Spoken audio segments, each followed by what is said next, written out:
Hello, नमस्ते, प्रणाम, हर हर महादेव। हम आप सबके भाई दीपक दीपांशु। तो आप सभी के स्वागत बाटे हमारे दीपक दीपांशु राइटर में। तो आप सब कैसन बानी? हमरा आशा ना पूर्ण विश्वास बा कि आप लोग एकदम ठीक होखम और एकदम ठीक रही, मस्त रही, स्वस्थ रही जा।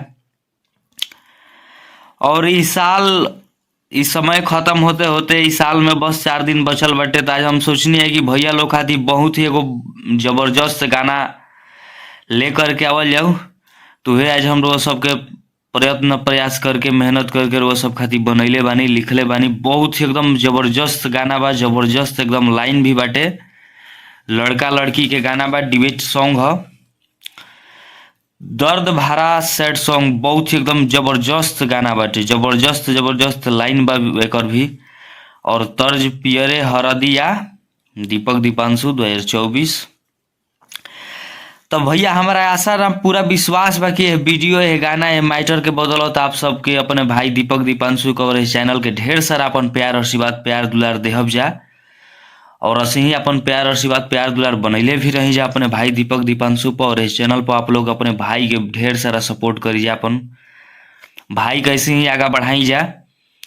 और जे भी भाई के हमरा से पर्सनल गाना लेवे के होके, पर्सनल गाना लिखवावे के होके, पर्सनल म्यूजिक बनवावे के होके, भाई एक बार हमारे यह कॉल व्हाट्सएप के जरिए नंबर पे संपर्क कर सकतारन।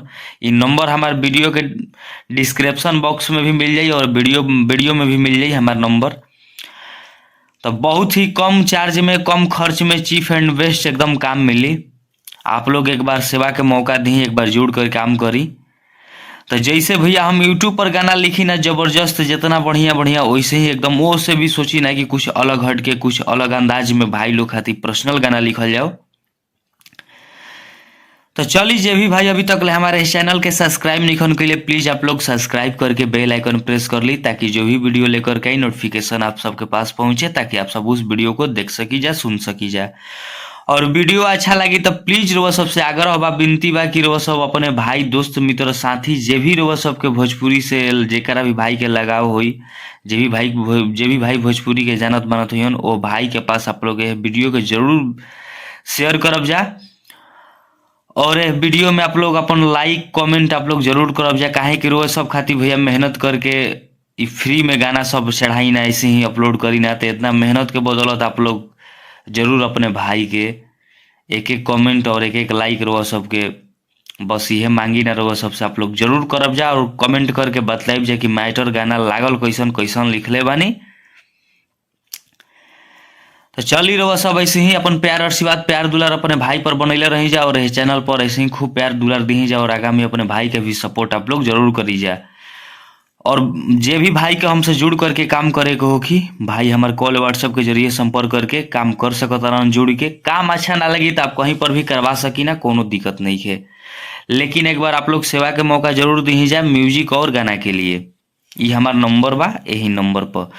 तो चलिए वो सबके बता दी कि दर्द भरा एकदम बहुत ही जबरदस्त जबरदस्त प्यारा सा एकदम लाइन बटे गाना के सैड सॉन्ग जौन बा, तर्ज बा पियरे हरदिया, दीपक दीपांशु। तो वो सबके ज्यादा देर हम ना करते हुए मुखड़ा के डमी करके चली सुनावत तनी। डिबेट गाना बा, लड़की लड़का जहाँ दो बार बा उजा आप लोग खुद समझदार बनी, समझ जाए।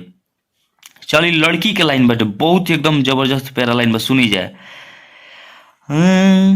अरे कि तिलक चढ़ गइल होता मटी कोड़, पिया संगे चले जाइब तोहरा के छोड़। कि तिलक चढ़ गइल होता मटी कोड़, आ पिया संगे चले जाइब तोहरा के छोड़।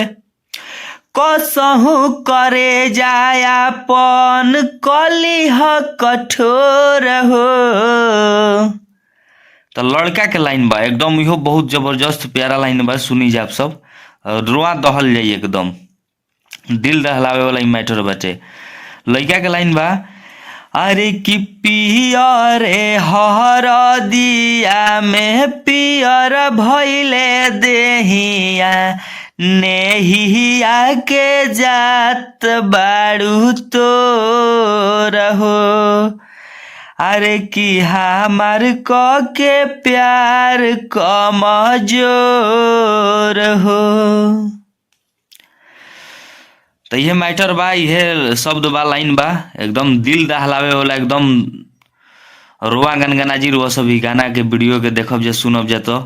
और जे भी भाई के आवाज में यदि दम होके भाई ये गाना के गावल चाहत रहन तो प्लीज आप लोग ये गाना के गा सकी ना जाए, एकदम बहुत ही जबरदस्त।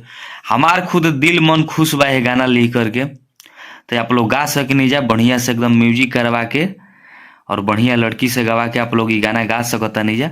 और आप लोग कमेंट करके जरूर बतलाइब जे कि मुखड़ा में लिखल हमार कैसन लागल, वीडियो कैसन लागल। और जे भी भाई का हमसे पर्सनल जुड़ करके काम करे को हो कि गाना लिखवावे को हो कि म्यूजिक बनवावे को हो कि कंपोजिशन करावे को हो कि, तो भाई हमारे नंबर पे संपर्क कर सकता रन। तो चलिए नेक्स्ट सॉन्ग के लिए टाटा बाय बाय। जय हिंद, जय भारत, जय हो भोजपुरिया समाज, जय माँ सरस्वती।